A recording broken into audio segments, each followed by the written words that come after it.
کہ ہمارے لوگ جو ہیں وہ جو مسنگ ہو رہے ہیں، مسنگ پرسن ہیں، وہ انہی میں سے کوئی لوگ ہوں گے جنہیں آپ مار کر دہشت گرد بتا دیتے ہیں۔ تو یہ فیصلہ کس نے کرنا ہے؟ اب ہماری عدالتیں تو محکوم ہو گئیں، غلام ہو گئیں، پارلیمنٹ ہماری غلام، پھر اس کے بعد عدلیہ ہماری غلام، حکومت کی تو بات ہی کیا کہنے کہ ڈوب مرنے کا مقام ہے ایسے وزیر اعظم۔ وہ علامہ اقبال نے کہا تھا نا، اے طائر لاہوتی اس رزق سے موت اچھی جس رزق سے آتی ہو پرواز میں کوتاہی۔ یا پھر وہ انہوں نے فرمایا تھا کہ جس کھیت سے دہقان کو میسر نہ ہو روٹی، اس کھیت کے ہر خوشائے گندم کو چلا دو۔ مطلب یہ کہ آپ کو یہی پتہ نہیں ہے، ہمارے وزیر اعظم کو، کہ کیا غلط ہو رہا ہے اور کیوں ہو رہا ہے۔ اب میں اس معاملے میں تھوڑا سا ایک قومی اسمبلی کے اجلاس میں ایک خطاب ہے مولانا فضل الرحمان کا، اس میں سے آپ کو تھوڑا سا اقتباس سنواتا ہوں اور پھر ہم آگے چلتے ہیں۔ ہتھیار بھی پھینکتے ہیں آپ کے سامنے، ہم اپنا عقیدہ اور ایمان اس کا ہتھیار بھی آپ کے سامنے پھینک دے، سرنڈر ہو جائے۔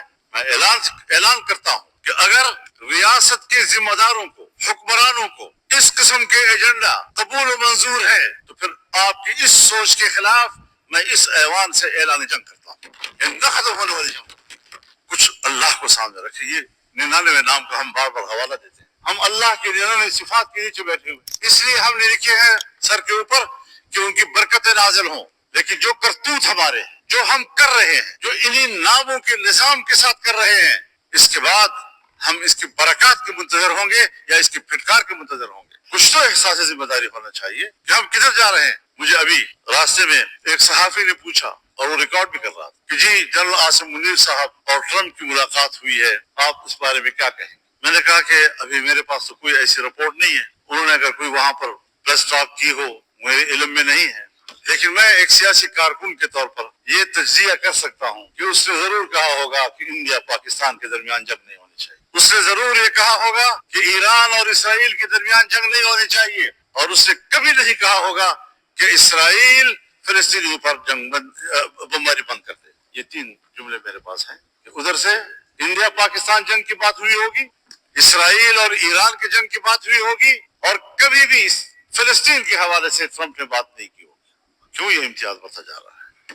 جہاں پر صہیونی مرتا ہے، جہاں پر مودی مرتا ہے، اس سے تو ان کو تکلیف ہو رہی ہے، لیکن ایک غریب مسلمان، غیر مسلح مسلمان، چھوٹے چھوٹے بچے، خواتین، بوڑھے بزرگ، ان کا خون بہ رہا ہے، پورا شہر ملبے کا ڈھیر بن گیا ہے، اس کا کسی کو احساس نہیں ہے۔ مسلمان کی نظر سے نہ دیکھو، انسان کی نظر سے دیکھو۔ اس کا معنی یہ ہے کہ اگر کوئی شخص مسلمان نہیں ہے، اگر کسی شخص کی زندگی قرآن و سنت کی تعلیمات سے آراستہ نہیں ہے، تو پھر یہ انسانیت نہیں، اسی کو ہم حیوانیت کہتے ہیں۔ اس انسانیت پر فخر مت کرو، شرم کے مارے تمہارے سر جھک جانے چاہیے، اس کو انسانیت کہتے ہیں۔ پاکستان اسلامی دنیا کا بڑا ملک ہے، پاکستان اسلامی دنیا کا مؤثر ملک ہے، پاکستان اسلامی دنیا کا طاقتور دفاعی قوت ہے، پاکستان اسلامی دنیا کا ایٹمی طاقت ہے، پاکستان کے اندر وہ تمام صلاحیتیں موجود ہیں کہ وہ امت مسلمہ کی قیادت کرے، اور ہم ہیں کہ ملک کے داخلی صورتحال میں بھی ہم دفاعی پوزیشن میں ہیں اور خطے کی صورتحال میں بھی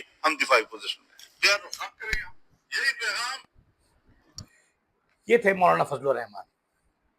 یہ ایک صرف ٹکڑا ہے چھوٹا سا جو میں نے آپ کی خدمت میں پیش کیا۔ یقیناً مولانا فضل الرحمان نے ان کے بعد بھی بہت کچھ کہا، لیکن کیا ہو رہا ہے؟